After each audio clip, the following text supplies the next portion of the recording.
Hello again. This time for a map tier list. I'll be going over which maps are good and which maps suck. I also will be sharing as many Easter eggs and as many secrets as I possibly can throughout each map. So let's get into it. Also, only 5% of you are subscribed, so consider giving me a subscribe, please. Thank you. Starting off with Suez. Who would have guessed? But the map features the Suez Canal with a big ship damaged on the side. Wait a minute.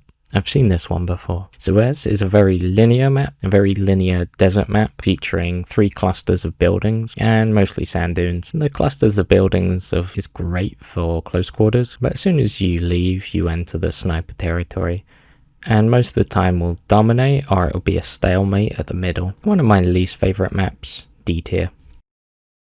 Next up, Sanai Desert, featuring large cliffs, rocks and arches which can be destroyed. Great for flying a plane through. There are many buildings at the centre, however 90% of the map is just empty desert with little to no cover other than the sand. So the average game of Conquest just turns into a running simulator. Operations isn't too bad as it cuts out 80% of the map and leaves the interesting bits. It's very much a sniper map and you're guaranteed to see some sniper glints from that rock or those buildings or that rock. I don't understand why it always gets voted in the map vote and there's 24-hour servers of it, but D tier. I hate the sand maps. Next up, Monte Grappa, featuring a lot of verticality and forts in the mountains, fairly linear. It has plenty of verticality, not to feel like just a straightforward line, with plenty of tunnels and forts on the hills, making it quite fun to play. Also features some fortress cannons, that's if you don't get kicked, and I think it works great on operations, with the final grand finale being attack/defense at the fort, which is always chaotic and a lot of fun and very messy. I kind of wish it had some levolution, as they called it in Battlefield 4, where something big happens and the map changes. It'd be cool to see some like mountain break and like cover the tunnel or something. It would have made the map much better, I think, and more interesting. B tier. St. Quentin's Scar. This map is best played on operations as you start in the gritty muddy trenches to the bombed ruins, then into a slightly fortified town, soon to be ruins, then back up to capture a few windmills. A very nice looking map, although the top part of the hill can be a bit empty. A tier. Another breathtaking map, the Giant Shadow. This map features a large crash zeppelin as the centerpiece of the map, with 2 towns either side, but other than that it is a very bare open field, offering not much cover. And it is a very linear map. Most of the fighting is done to control over the Zeppelin, often leading to a stalemate and a constant fight for the Zeppelin. It's a very good map, very fun, but B tier. Empire's Edge, featuring forts, castles, castle ruins, cliffs and fortress cannons. Pretty good map when it's played in operations, but it's too open and there is a lot of empty places, with some parts of the map just being empty fields with maybe a rock or two offering very little to no cover. But when it's played in operations, it has some pretty good progression of buildings to destroyed castles, and then the grand finale of attacking the fort, which is always chaotic and a lot of fun. B tier. Fao Fortress. Probably one of my favourite maps out of all the sand maps. Features plenty of vantage points for better or worse, and some great opportunities for sniping, with enough rocks and buildings for cover, and you can't forget the fortress where most of the chaos happens. It also features boats for flanking, out at sea or through the rivers. C tier. Ballroom Blitz. Ballroom Blitz centres, well, you could probably guess it, a ballroom with a very posh aesthetic. Soon turns to ruin and debris within the close quarter corridors. Outside the ballroom there is a mix of open fields and expensive structures, housing and a train station, offering plenty of sniping opportunities to those unlucky enough to try and cross the open fields. In Conquest it can be very chaotic trying to fight for control over the centre of the map. However, for operations it can be very one-sided, as the defenders can easily camp the ballroom and the rooftop area. Also there is gates which can be opened and closed, which can block the tanks and vehicles from entering and exiting the centre building. A tier. Amiens.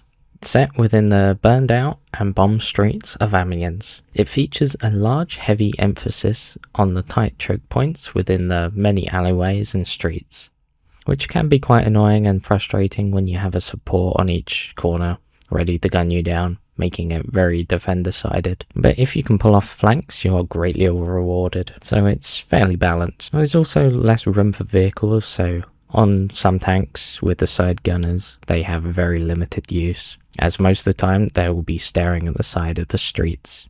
A very chaotic and defender-sided map, so B tier. Argonne Forest. Argonne Forest is a purely infantry-focused map with a dense packed forest with bunkers, trenches and train track running through the middle, leading to a bridge connecting the two sides together, with plenty of choke points which guarantees a non-stop chaotic action, and visibility isn't too bad considering it's a forest map. A tier, a lot of fun to play, one of the best maps. Rupture. Rupture is one of the nicest looking maps, with red poppies scattered filling the field with a vibrant red colour, and even overtaking some of the muddy trenches, giving the trenches some life and colour again. On the other side of the map is a much darker, muddier trench, with a train station and a train track connecting the two sides together, with a bridge which can be destroyed. It also features a Dark Souls Easter egg, with a sword in a campfire, which you can get slightly out of bounds near the C flag. Although sometimes in operations it can be very defender-sided and can be very difficult to get out of the trenches at the start, as you have to fight uphill and through the trenches. Very fun and chaotic nonetheless. A tier. Nivelle Nights is the first night map on the list. Nivelle Nights is a very atmospheric map, with gunfire and shells overhead lighting up the sky above, as well as some planes dogfighting high up in the sky. The map is mainly muddy trenches with some bunkers scattered throughout and destroyed buildings, making for some nice cover, and making it fairly balanced for close quarters and long range engagements. It also has flares you can shoot up in the sky, lighting up the map, as well as temporarily spotting enemies within that area. A very nice looking map. S tier. Prise De Tahure, another dark night map. However, this one is set in the streets of France, featuring a lot of tight, close quarter action, with destroyed buildings and a lot of intact buildings, some of which you can enter and get on the second floor so you can get a good overwatch over the surrounding areas. It also features plenty of long views for sniping, but it's mainly a very close quarter map, which may or may not be up your alley, but it's a very fun and chaotic map to play, and a very nice looking map too, with plenty of lights lighting up the streets, but you still want to tweak your settings and your brightness in the settings to see a bit more clearly. S tier. I love this map. One of the best maps, I think. London Calling. Now, I'm guessing most of you haven't played this map, or never even heard of it. Even EA forgot about this map and doesn't include it on their website with their list of maps. But it is a map for the game mode Air Assault, purely focused on air combat with the planes. This map looks great from above, but you can't fly close to London as it counts as out of bounds, so you only really have the clouds as an obstacle / cover, so there really isn't much to it, but it does look amazing. E tier. It would be so much better if you could fly closer to the streets of London. Razor's Edge. Another air assault map, however this time it's in a snowy mountain, which can be used for cover. So a much more enjoyable map to play, as it allows you to fly close to the mountain to try and maneuver and outmaneuver other planes. E tier. It's a better map since you can fly closer to the ground, but again, really not much to it. Now we move on to the They Shall Not Pass DLC. The first one being Verdun Heights. Verdun Heights, skies are full of smoke and the ground is full of fire, flames and burning forests, with a few buildings, or what's left of them. A fairly linear, straightforward map with a fair amount of verticality to it. It's best played in operations, progressing out of the burned forest, through the buildings, along the river, and deeper up into the burning forests. A very visually impressive map, with a fairly simple design. It also features a up Easter egg from the animated film, which can be triggered by shooting a series of bottles and weather vanes. Then you'll briefly see a house float on by in the distance, with some balloons. A tier. Fort de Vaux. A very cool map with shells flying overhead and onto the other side of the fort and even on top of the fort. making for some very cool cinematic atmosphere. Fort de Vaux is a very tight close quarter map with many yet few choke points. A very chaotic map, which just ends up being whoever spams the most nades wins, which isn't that fun. Also, it features a Megalodon Easter egg. I can't be asked to trigger it myself, but here's some pictures of it. It's very cool. D tier.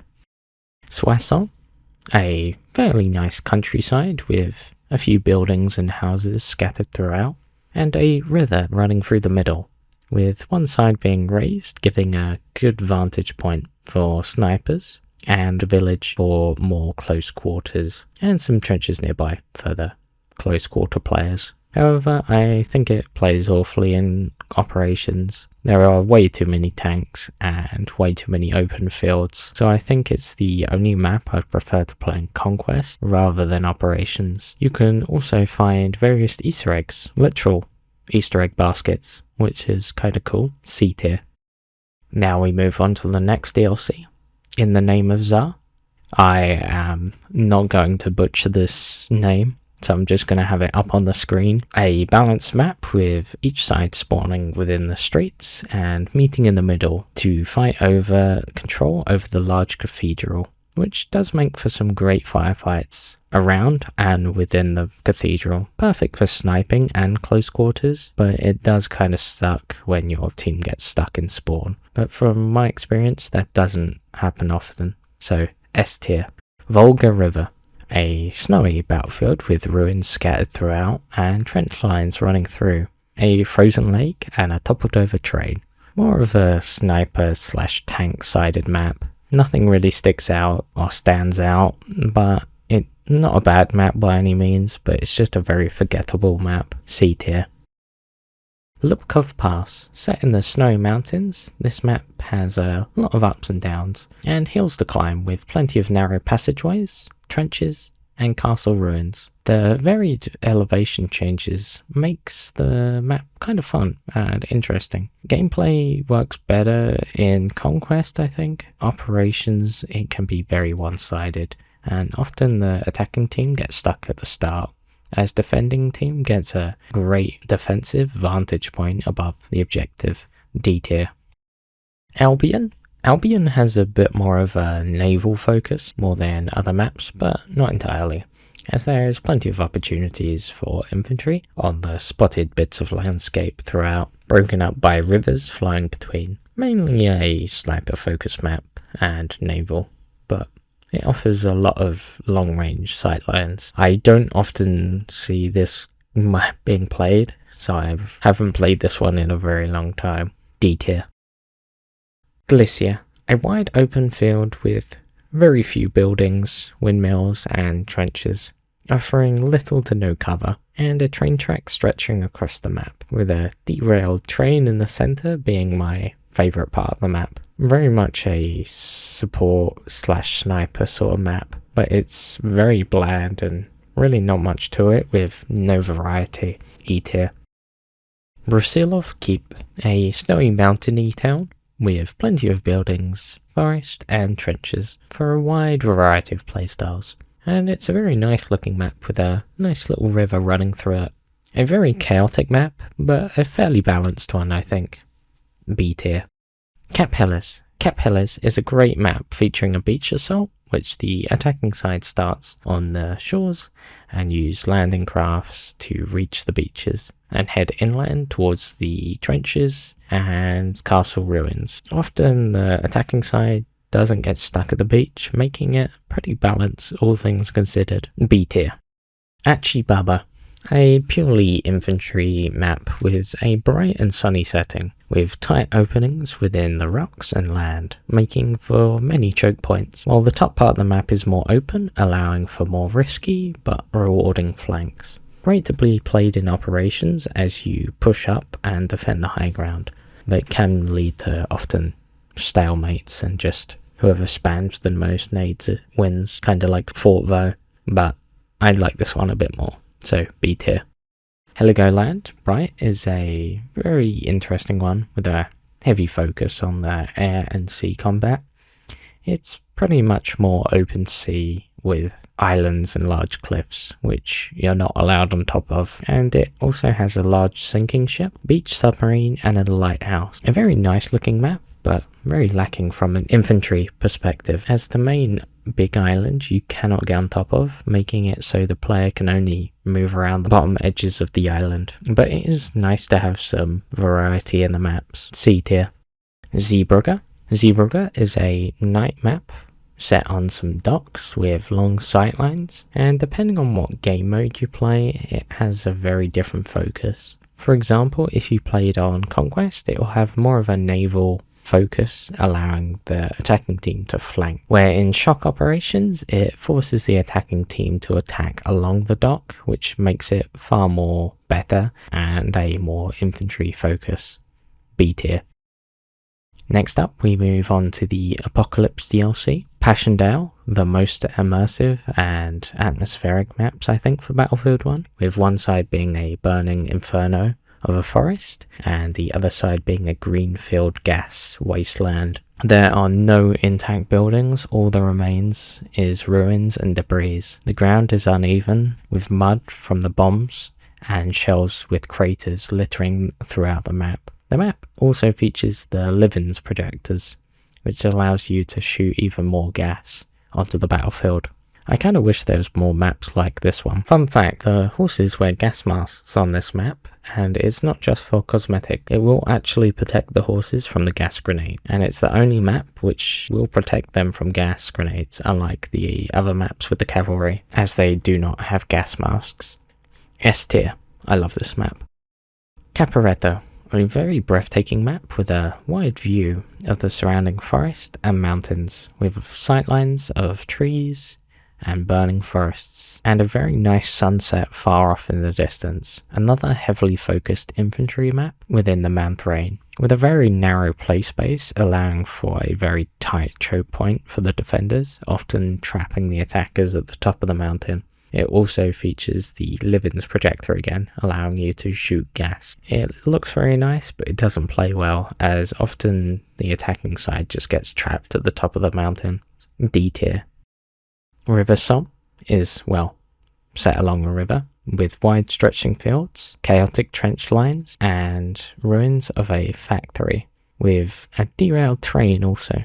A very sniper-sided map on some parts of the map, while others being very close-quarter combat focused. But a great map to play on operations, and Conquest does play very similarly to it, but allows for a bit more flanking.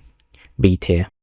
So there we go, that is every single map tier list on Battlefield 1. Let me know what you think, give me a like, give me a dislike, give me feedback, blah blah blah blah blah. Let me know what your favourite map is in the comments below. I've also made a Discord server, I will link that below. You can join, there's not many people in it yet, but until next time, see ya.